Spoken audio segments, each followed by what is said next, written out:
자, 보충 시작하도록 하겠습니다. 6월 모의평가에 들어가는 범위니까 반드시 한번 여러분들 꼼꼼하게 살펴보고요. 선생님 기출문제부터 먼저 올린 이유는 또 개념 부분은 또 8교시 보충 때 들은 친구들도 있기 때문에 선생님 먼저 문제풀이부터 올렸고요. 문제풀이를 이해 못하겠다 하는 친구들은 이거부터 먼저 보고 문제풀이 보시기 바랍니다. 자, 먼저 역학적 시스템입니다. 자연에 존재하는 여러 가지 힘이 물체들 사이에 상호작용, 서로 간에 작용을 하는 이 상호작용하면서 전체적으로 일정한 질서를 유지하는 운동 체계를 우리는 역학적 시스템이라고 얘기하고요. 자, 여러 가지 힘들에 대해서 다루게 될 건데 일단 힘이 뭔지 알아야 되겠죠. 물체에 작용해서 물체의 모양을 변화시킬 수도 있고요. 아니면 운동 상태를 변화시킬 수도 있습니다. 자, 여기 우리 중학교 때도 사실 이런 힘의 종류들에 대해서는 배웠습니다. 전기력 같은 경우에는 전하 사이에서 작용하는 힘으로써 같은 종류의 전하 사이에서, 그러니까 플러스면 플러스끼리 혹은 마이너스끼리, 이런 경우에는 밀어내는 청력이 작용하고요. 그리고 다른 종류 플러스 마이너스 사이에서는 잡아당기는 인력이 작용하게 됩니다. 그리고 자기력도 여기서 등장하게 되는데요. 자석 또는 자성을 지닌 물체들 사이에 작용하는 힘으로써 역시나 자석의 같은 극, N극과 N극, S극과 S극 이런 경우에 청력이 작용하고요. 그리고 다른 극, N극과 S극 사이에서는 인력이 작용하게 됩니다. 자, 탄성력은요, 변형된 물체가 접촉해 있는 다른 물체에 작용하는 힘으로 변형된 방향과, 자, 여러분 용수철 생각하면 돼요. 용수철을 여러분이 만약에 잡아당겼어요. 그럼 이걸 놓으면 원래 상태로 다시 돌아가려고 하죠. 그러면 내가 잡아당긴 방향과 반대 방향으로 돌아가잖아요. 그래서 여기에서 변형된 방향과 반대 방향으로 작용한다라고 적으면 되겠습니다. 그리고 마찰력은요, 물체와 접촉면 사이에서 물체의 운동을 방해하는 힘. 그래서 이제 물건을 밀 때 여러분들이 만약에 왼쪽으로 밀면 오른쪽으로 물체가 이제 받는 힘이죠. 바닥에서 이 물체를 움직이지 못하게끔 방해하는 힘. 이게 마찰력입니다. 자, 그런데 여기서 이렇게 짧게 소개한 이유는 오늘 지금 배우는 메인은 이 다음에 나오는 중력이라는 점입니다. 자, 다음 내용으로 넘어가 볼게요. 자, 중력은요, 질량이 있는 모든 물체 사이에 작용하는 힘을 중력이라고 얘기하고요. 두 물체 사이에 작용하는 이 중력의 크기를 보면 먼저 질량 곱에는 비례하고 두 물체 사이 거리 제곱에는 반비례합니다. 그래서 이걸 우리가 식으로 표현하면 이렇게 되는데 이 식을 지금 굳이 알 필요는 없어요. 그냥 지금 참고하라고 이렇게 써놓은 거지 이걸 알 필요는 없습니다. 그래서 참고하시고요.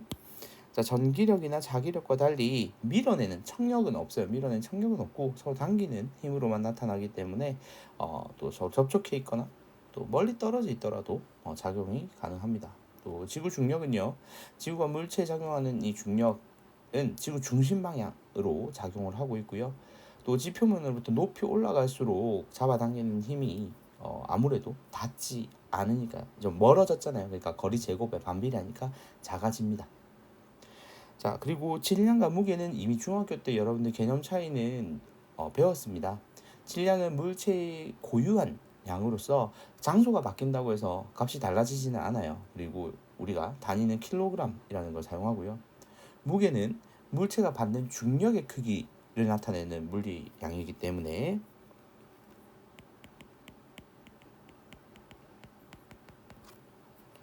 자, 선생님 위에 그거 안 적었으니까 이거 적고 지나갈게요. 지구 중심 방향이고요. 그리고 높이 올라갈수록 작아진다. 이거 안 적었네요. 일단 여기까지 했으니까 자, 이어서 물리량으로 단위는 뉴턴을 사용하고요. 그리고 측정하는 장소에 따라서 중력이 다르면 값도 달라지겠죠. 지구하고 달에서 재는 건 다르니까요. 그래서 이 점 여러분들 기억해 주시고요. 자, 다음 내용으로 넘어가 보겠습니다. 자, 중력을 받는 물체들의 운동에 대해서 다룰 건데요. 속도하고 가속도에 내용을 배우게 될 겁니다. 근데 여기에서 여러분들 우리 보충 때 들었던 친구들은 들었지만 이동 거리하고 변위의 차이는 여러분들 좀 기억을 하고 넘어가셔야 될 것 같은데, 만약에 여러분들이 자 여기가 출발점이고요, 여기가 도착점입니다. 그러면 출발점에서 도착점까지 일직선으로 이렇게 갔을 때 예를 들어서 100m라고 얘기를 할게요. 그런데 이걸 꼭 이렇게 일직선으로 갈 필요는 없잖아요, 그죠? 그래서 그냥 마음대로 간 거예요. 색깔을 좀 다르게 할게요. 자, 여기서 이렇게 그냥 갔다가 막 이렇게 왔다 갔다 하는 거예요. 왔다 갔다 하면서 어쨌든 결과적으로 도착은 했어요.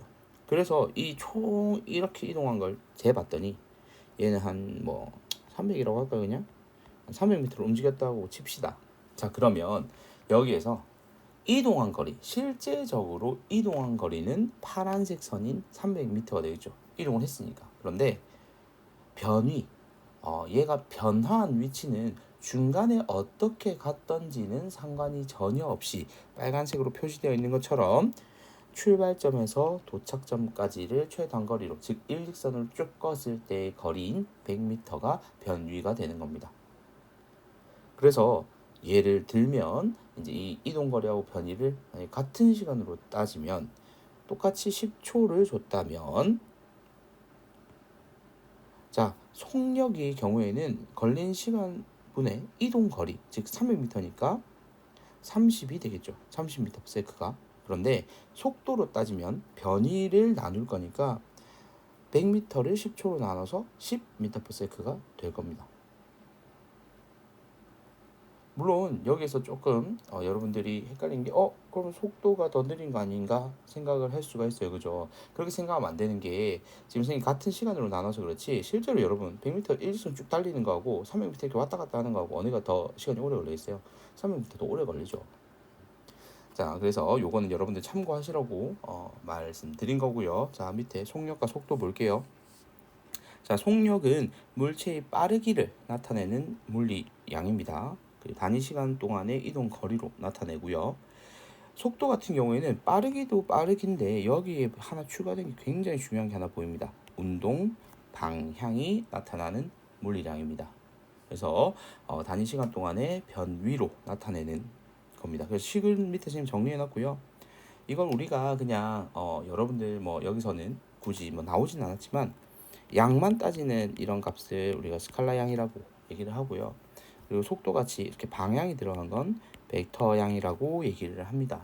그래서 이건 여러분 나중에 배우다 보면 방향이 포함되는 것과 포함되지 않는 것들에 대해서 또 배우게 될 건데 거기서 참고하시면 되겠고요. 자, 등속도 운동은 볼게요. 자, 속도가 같은 등자를 써서 같은 속도로 계속해서 움직인다라는 얘기입니다.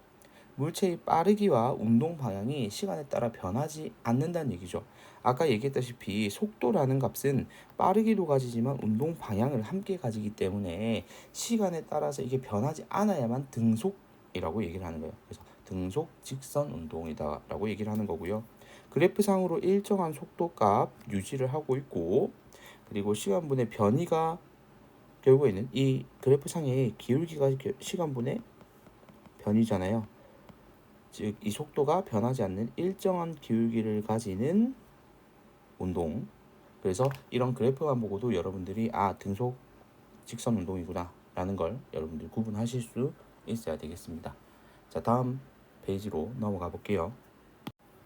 자, 가속도는 물체의 속도가 시간에 따라서 변하는 정도를 나타내는 물리량으로서, 자 여기서는 속도가 변한다라고 했으니까 운동 방향이 바뀌는 것도 가능하고요. 그리고 속도가 당연히 바뀌는, 그러니까 그 크기, 빠르기가 바뀌는 것도 여기에 포함됩니다. 둘 다 바뀌는 것 역시도 포함이 되고요. 단위 시간 1초 동안의 속도 변화량을 나타내고요. 그래서 식도 이렇게 확인해 주시면 되겠습니다. 자, 등가속도 운동은 가속도가 같다 그랬잖아요. 그래서 당연히 여기도 크기 그리고 방향까지 고려해야 됩니다.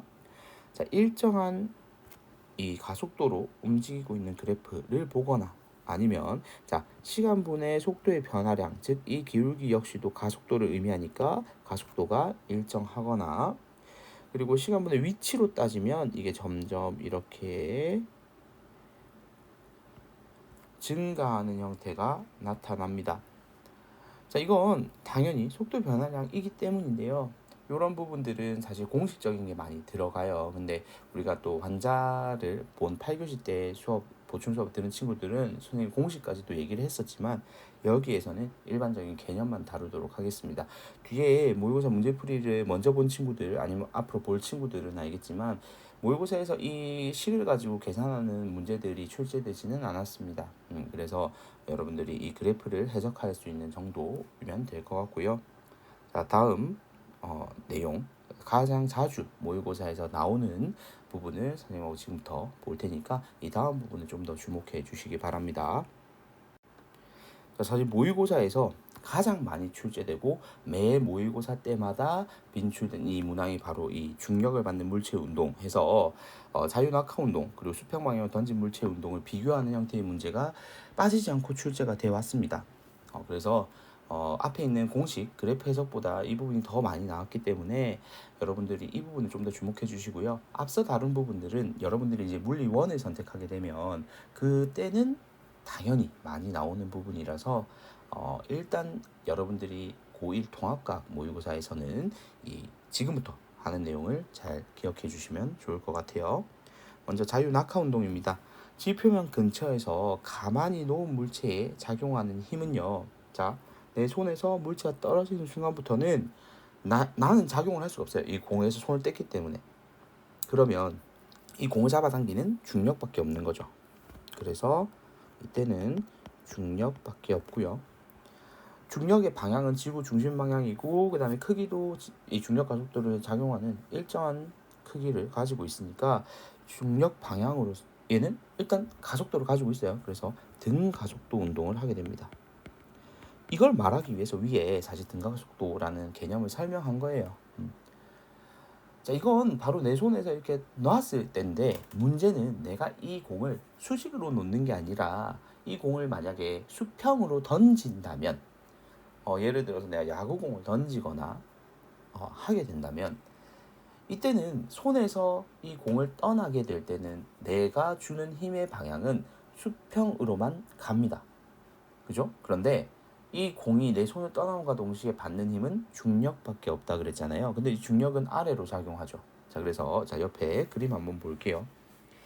자, 선생님 손에서 이 공이 만약에 떠납니다. 그러면 선생님 이쪽 여러분들이 화면으로 볼 때 오른쪽 방향으로 공을 던지면 내 손에서 공이 떨어짐과 동시에 더 이상 나는 힘을 줄 수가 없어요. 그럼 처음에 준 힘 그대로겠죠. 그래서 자, 이 공의 그림자 간격을 한번 볼까요? 일정합니다. 처음 받은 힘의 양으로만 가게 되고요. 그런데 자, 아래쪽으로 중력이 작용합니다. 내 손에서 떨어짐과 동시에 중력에 의해서 계속해서 아래쪽으로 힘을 받을 거니까 공이 아래로 떨어질 겁니다. 그죠?